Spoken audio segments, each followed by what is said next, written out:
Who are they? Oh yes, the Stellars 2009 to 2010.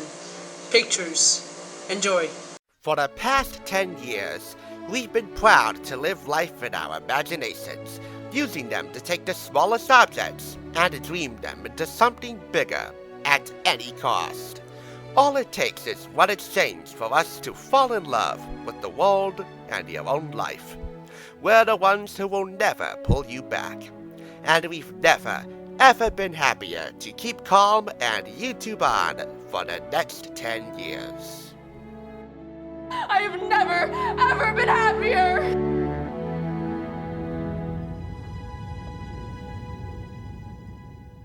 Welcome, you're watching the Thrift Store Rundown, believing Hollywood home on a budget, and where we're continuing to celebrate 10 years of awesomely amateur soul tourism, right here on TSR and previously on Remote Control TV 1.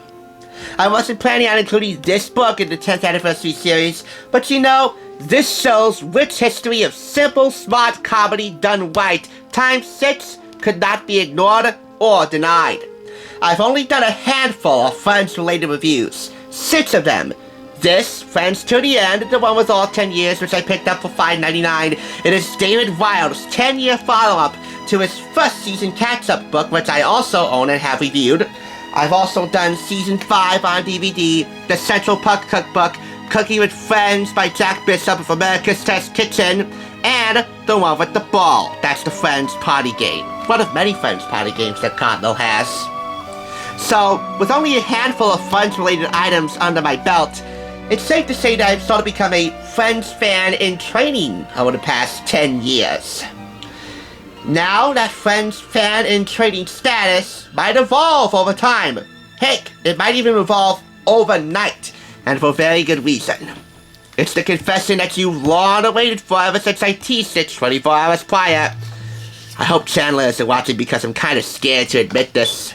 I'm kind of, maybe, ever so slightly, in love with Courteney Cox. Woo-wee! What a futz. Her TV husband, Matthew Perry, the other half of the now-beloved ship, Mandela, Monica and Chandler, could speak for me. And I could just read this vertebrum, but you know what? It's best summarized with these 3 words. Courteney is amazing, says TV husband Matthew Perry. Hyperbole to the nth degree, my friend, but I gotta say, I vibe with that quote. If it was me talking, if I was lucky to be in your shoes as a TV husband or real-life boyfriend, I would say that she's definitely more the hot, motherly type that most guys would dream of settling down with. She's a perfectionist, yet she's sincere and caring, and she is a tour de force in the kitchen. I mean, come on. And even though aesthetics don't really matter, just look at her. I mean, farts rhymes with cots for very good reason. This is Courteney's exit interview. And this, like the other 5 exit interviews in here, with Jennifer Aniston, Lisa Kudrow, Matthew Perry, Matt LeBlanc, and David Schwimmer, focuses on all the memories that they'll take from the Friends set. Some of the best lines, the best episodes, the contributions of Bright Kaufman Crane, the friends of Friends, interviewed in that order in their very own exit interviews. Kevin Bright, Monica Kaufman, and David Crane. Also, their thoughts on working with each other as an ensemble cast, and their individual talents, favorite wardrobes, and of course, their thoughts on the Friends Renaissance, the Friends media which swept the world. There's also a season-by-season rundown of some of the best episodes, featuring some of the best photos from those episodes, along with great lines on life, work, love, and sex. For the latter 2, they can be one and the same, yet most times, they're not. Thank goodness for Mandela, Monica, and Chandler, it was indeed one and the same, starting with Season 5. The one after Ross messes up his wedding in big-time fashion by misspeaking his bride's name. Now, I'm only highlighting Courteney Cox's exit interview in great detail, but I do have to give a major call-out to Lisa Kudrow, Phoebe Buffay. She, out of all the 6 friends in here, I think is the only one that has the most remotest of iotas on the fans' contributions to Friends. Quote, their support is beyond mere appreciation. I appreciate their independent thinking. The real fans of Friends don't care what someone's writing about it that week. They don't care what's hip at that particular moment in pop culture. They like the show, and they're going to keep watching it. And that's something I really value. It's been 5 years since I last talked about this very book, which I picked up, again, for $5.99. I'm not sure if I got it for a discount or not, but what I am sure about is that Lisa hits the nail on the head on behalf of all of her comrades. In front of and behind the camera, I'd like to think. So, as I said during the first review, grazie, Phoebe. Moving on to Season 5. Now, you long-time viewers of TSR probably know that this was the catalyst for me to become a Friends fan. And now it's not just because of Mondler developing thanks in large part to London Time. Ah, those Brits. They suddenly helped develop a crackerjack relationship between the Friends cast, and of course, one of the healthiest and most conventional relationships in Friends history. I mean, Ross and Rachel, they're okay, but they are like an insane roller coaster that most people wouldn't want to ride again, and again, and again. Anyway, going into Season 5, we have here some stills from the big 100 episode celebration on the Warner Brothers lot inside the Friends stage. Some episode stills of some of the most noteworthy episodes. I mean, Chandler, you lucky bastard, getting a massage from Monica, who admittedly might be one of the most terrible amateur masseuses out there. But you know what? I take her over the lowest rated professional masseuse in New York any day. And as with each season rundown, seasons 1 through 10, you have a complete episode guide. Episode number, title, the one with the exception of the pilot, and the last one, they all start with the one. And that wasn't their idea originally. Some other sitcom which way preceded Friends came up with the episode title structure, the one. You also have a list of the writers and directors responsible and their original air dates. Can you guess the one particular episode which made me a believer of Friends? Yes, 112. February 18th, 1999, the one with the girl who hits Joey, written by Adam Chase, directed by Kevin S. Bright, and that can be found right here on Season 5 on DVD. This was the one with the girl who hit Joey, the love of my life, my dream honey bunny, Soleil Moon Frye. Katie in this case, but always in the hearts of true 80s fans, including myself unofficially, Punky Brewster. The love of my life, Soleil Moon Frye! Yay! I've been waiting for this all week! She's K.O. Katie here. Season 6 was when Mondler took the most courageous step in their relationship, with Chandler finally getting over his lifelong fear of commitment, and to quote the song I played at the end of the episode, "You look wonderful tonight, babe." That's my boy Chandler! Marry the hell out of her! From being a commitment phobe all the way to this being one of the luckiest men on the face of the earth to marry Monica. Yeah, Chandler, you've earned my respect. And really, Matthew Perry, you've earned my respect in general, because as you might know, Matthew Perry suffered a lot of trauma during his time on Friends, but managed to come out of it mostly whole on the other side. His castmates expressed their pride for him in their exit interviews.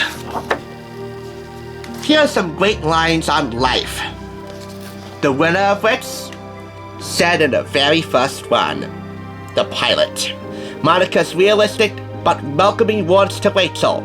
Welcome to the real world. It sucks. You're gonna love it. At the end, there's a salute from the entire Friends cast to the world's best crew. And at the very tail of this book, a look at the inner sanctums. The cast dressing rooms. That would be Rachel, Monica, Phoebe. That would be, Joey, yes. And that would be, oh goodness, I told you I'm not really a Friends fan. Oh yeah, Chandler! And of course, Ross. No one's ever told me that YouTube life was going to be this way. Well, I don't have a real job at this point, so it's not really a joke, and I'm definitely not broke, or else I wouldn't have this channel, but my love life is still pretty much DOA. But if I ever met her in real life, it would take a miracle of miracles to make that all but a distant memory. Johnny McDade, you better listen to me when I say, if you don't wipe up soon, you're gonna regret it. Anyway, I'm happy to say that when it hasn't been anyone's day, week, month, or even their year, I was honored to have been there for you when the rain started to pour, like I've been there before, because throughout these past 10 years, you've been there for me too. And I'd say that kind of friendship between you and I is a great propeller into the next 10 years. Especially if we can gush over iconic television shows like this. And if this is me gushing as a Friends fan in training, well, when I become an actual hardcore Friends fan one day, somebody commit me to the insane asylum. In the meantime, I've already given you the amount of claps in the tune of the Friends theme song. 5, and it's earned every bit of that. Had it not been for Lisa, aka Phoebe, being the hero of this book, remotely acknowledging the fans, this would have gotten 4.5 out of 5. But you know what? In regards to this book, knowing that it's been 5 years since I last talked about it, I gotta say, comedy done right looks simply and profoundly sexy on paper. And if the Netflix, HBO Max, DVD, and syndication deals and buzz are the true testament of Friends' longevity, I'd say these friends are gonna stick around another quarter of a century to come. And in turn, they'll be your friends too. As much as I wish now they were mine. And now you know that I definitely wish that Courteney Cox was a lot more than just a friend to me. Botox notwithstanding, what the hell's wrong with you? Oh well, you do what you gotta do. Everybody, thanks for watching. We're gonna wrap up this series tomorrow with the world's best BFFs, which, while they don't have any of these friends, I think it's still worth highlighting. I'll catch you all next time on the flip side. Until then, hang 10.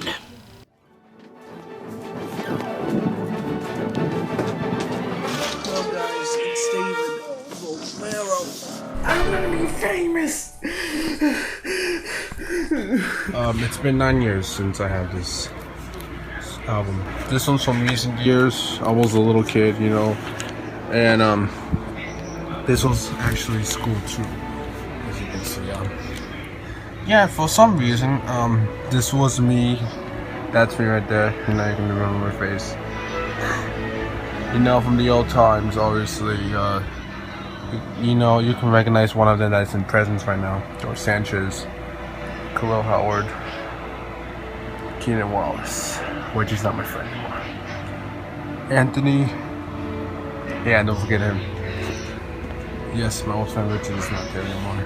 These are the names. It was taken in 05. There it is, 5 or 6 school year. It was really great. Really enjoyed it at the time. This one is actually the other photo taken this Christmas 05. It was actually me. There's more. I'm just not gonna look at it. There's actually, I'm just gonna do a quick.